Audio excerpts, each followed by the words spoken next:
Hello dear aspirants, good morning. Welcome to our YouTube channel. నేను మీ అలం సాయి కృష్ణ. ఈ వీడియోలో TG website సంబంధించిన రిజల్ట్స్ అనేవి విడుదల కావడం జరిగింది. దానికి సంబంధించిన అనాలైసిస్ గురించి డిస్కస్ చేద్దాం. వీడియోలోకి వెళ్ళే కంటే ముందు మొదటిసారిగా మన ఛానల్ని చూస్తున్న వాళ్ళు లేదా మన ఛానల్ ఇప్పటివరకు సబ్స్క్రైబ్ చేయని వాళ్ళు ఎవరైనా ఉంటే సబ్స్క్రైబ్ చేయండి.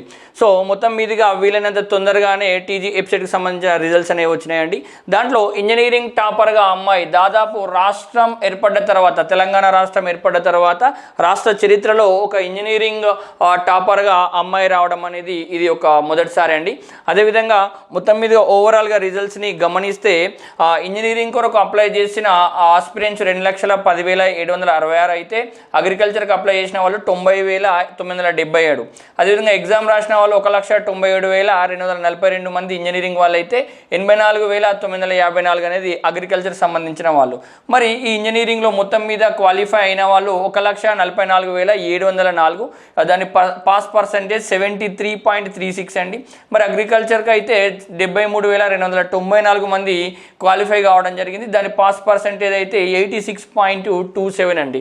మరి మొత్తం మీదుగా ఇంజనీరింగ్ విభాగంలో మల్లాడి రిషి 156.63 మార్కులతో టాప్ 1 ర్యాంకర్. అదేవిధంగా అగ్రికల్చర్ ఫార్మసీ విభాగంలో ముకరమ్ మహమ్మద్ అనేది 150.17 మార్కులతో టాప్ ర్యాంకర్గా నిలవడం అనేది అయితే జరిగిందండి.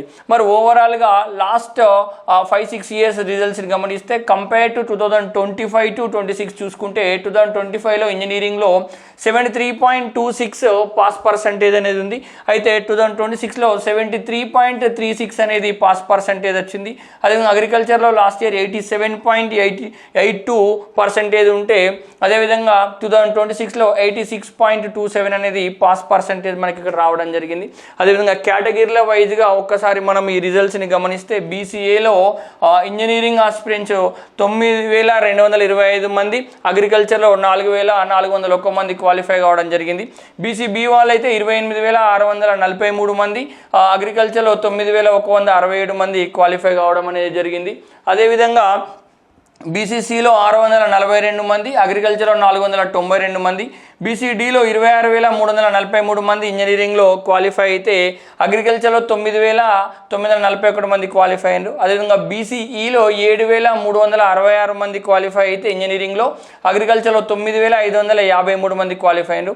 అదేవిధంగా ఓపెన్ కేటగిరీ అయితే 35,728 మంది ఇంజనీరింగ్లో క్వాలిఫై అయితే 8,382 అగ్రికల్చర్లో క్వాలిఫై కావడం జరిగింది.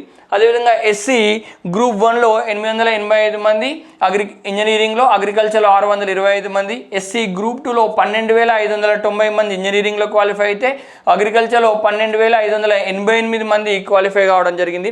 ఎస్సీ గ్రూప్ 3లో 9,150 మంది ఇంజనీరింగ్లో క్వాలిఫై అయితే 6,857 మంది అగ్రికల్చర్లో క్వాలిఫై కావడం జరిగింది. ఎస్టీలో 14,132 మంది ఇంజనీరింగ్లో క్వాలిఫై అయితే అగ్రికల్చర్లో 11,288 మంది క్వాలిఫై కావడం అనేది జరిగింది. అదేవిధంగా మొత్తం మీదుగా ఇంకో ముఖ్యమైన విషయం ఏంటంటే 50% పైగా మార్కులు 2,174 మందికి రావడం జరిగింది. ఇంతమంది ఎగ్జామినేషన్ రాస్తే కేవలం 2,174 మందికి మోర్ దెన్ 50% మార్కులు రావడం జరిగింది. అంటే 160 మార్కులకు 80 మార్కులకు పైగా వచ్చిన ఆస్పిరెంట్స్ అనేవాళ్ళు చాలా తక్కువ అండి. సో ఈ పర్సంటేజ్ అనేది 1.10% మాత్రమే ఉంది. అంటే ప్రతి 100 మందిలో ఒక్కరికి మాత్రమే 50% మార్కులు అనేవి ఈసారి ఎగ్జామినేషన్లో దాటడం అనేది అయితే జరిగింది. అదేవిధంగా ముఖ్యమైన విషయం ఏంటంటే వారంలోగా కౌన్సిలింగ్కి సంబంధించిన షెడ్యూల్ అనేది రావడానికి అవకాశం అయితే ఉంది. దానికి సంబంధించిన వర్క్ అనేది స్టార్ట్ కావడం అనేది జరిగింది. అదేవిధంగా ఈ ఇంజనీరింగ్ కావచ్చు లేదా అగ్రికల్చర్ ఫార్మసీ సంబంధించిన కౌన్సిలింగ్ ప్రాసెస్ కావచ్చు, వెబ్ ఆప్షన్స్ ప్రాసెస్ కావచ్చు, కాలేజ్ సెలెక్షన్స్ కావచ్చు, ఇతరత్ర విషయాలన్నీ కూడా అప్డేట్ అనేది ఎల్లవేళలా మన ఛానల్ నుంచి మీకు ఎప్పటికప్పుడు అందించడం అయితే జరుగుతుంది. సో నెక్స్ట్ వీడియోస్ అన్నీ కూడా కంటిన్యూగా ఉంటాయండి. ఇప్పటివరకు ఎవరైతే మన ఛానల్ని సబ్స్క్రైబ్ చేయలేదో సబ్స్క్రైబ్ చేసే ప్రయత్నం అయితే చేయండి. Thank you so much. జై హింద్.